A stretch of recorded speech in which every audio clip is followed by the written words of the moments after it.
Good morning. Welcome back to Spiritual Growth Tarot and a little bit of astrology with these dailies. The full week is up. I just need to get the timestamps in. I'll get that done later today.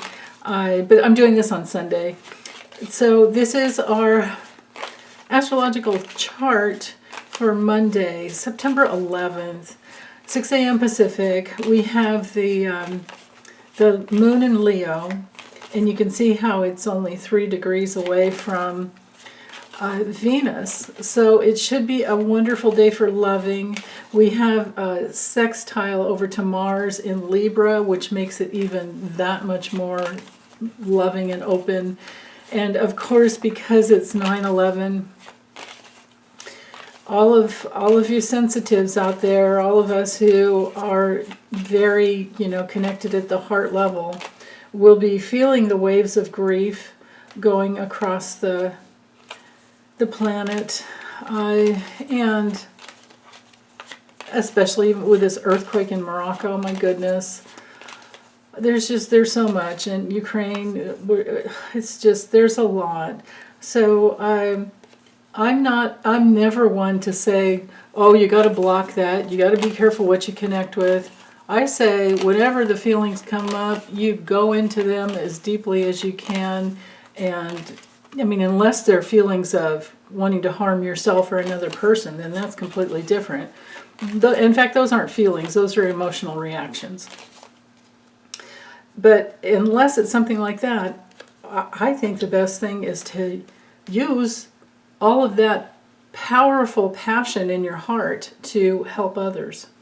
So you can see the moon conjunct Venus here is square over to Jupiter. So there's also a lot of attention field of being fully in your body. And maybe a lot of people out there won't want to feel the pain that comes up whenever it comes up, no matter what it's about.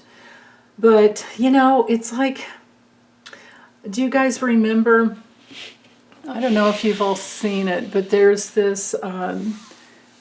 I remember years ago, I think, if I remember correctly, it was on Showtime, and it's called Kidding, and it was by, Jim Carrey was the main. There were a lot of great characters in there, a lot of great actors, but I just remember this one episode where there's an episode in the beginning, I think it might only be one season.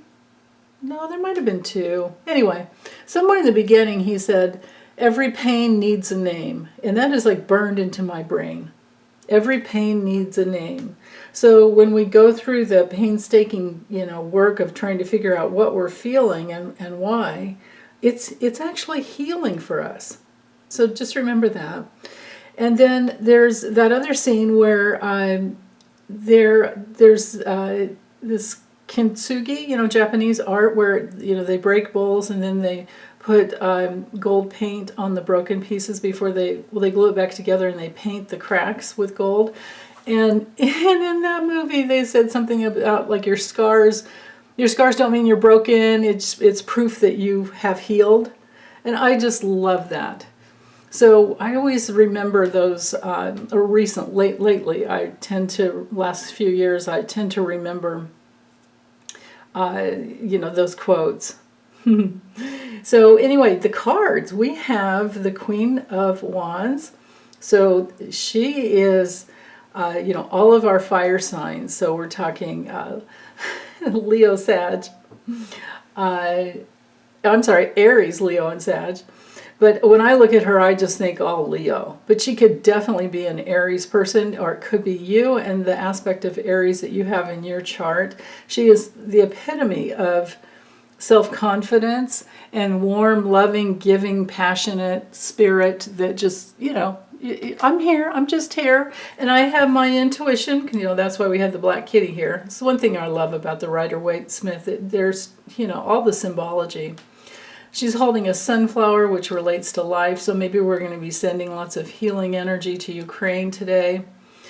And I think she's saying, again, nothing's for naught.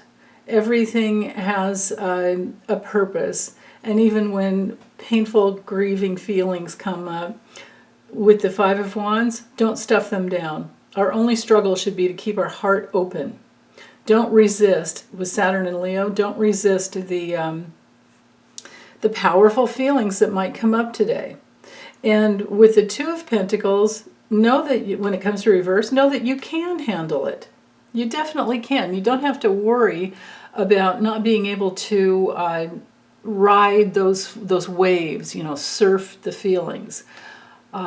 There's nothing wrong with feeling, you know, everything. But you might want to be careful today about overcommitting with all of this wand and this Two of Pentacles is sometimes not being able to keep all the plates spinning, not being able to keep everything going, and feeling very overwhelmed and disorganized. So the way to handle that for me is to not overcommit. Right?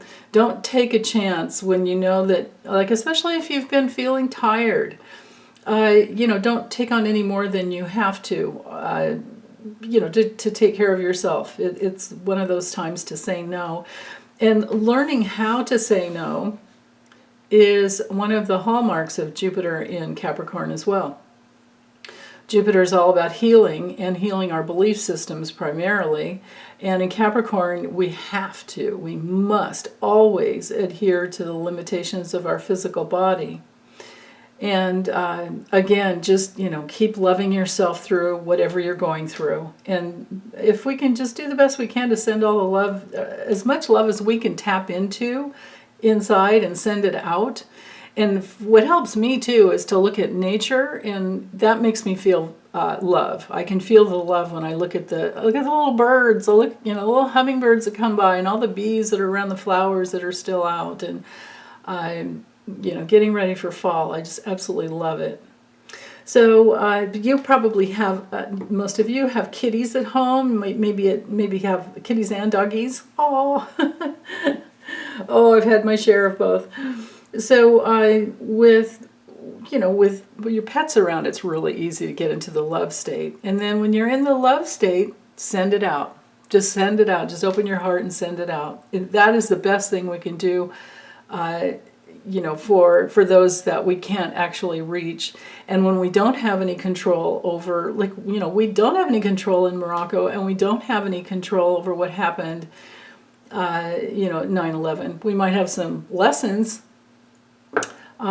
politically, but other than that, So anyway, I'm going to sign off. You guys take good care, and as always, let me know how you're doing. Bye.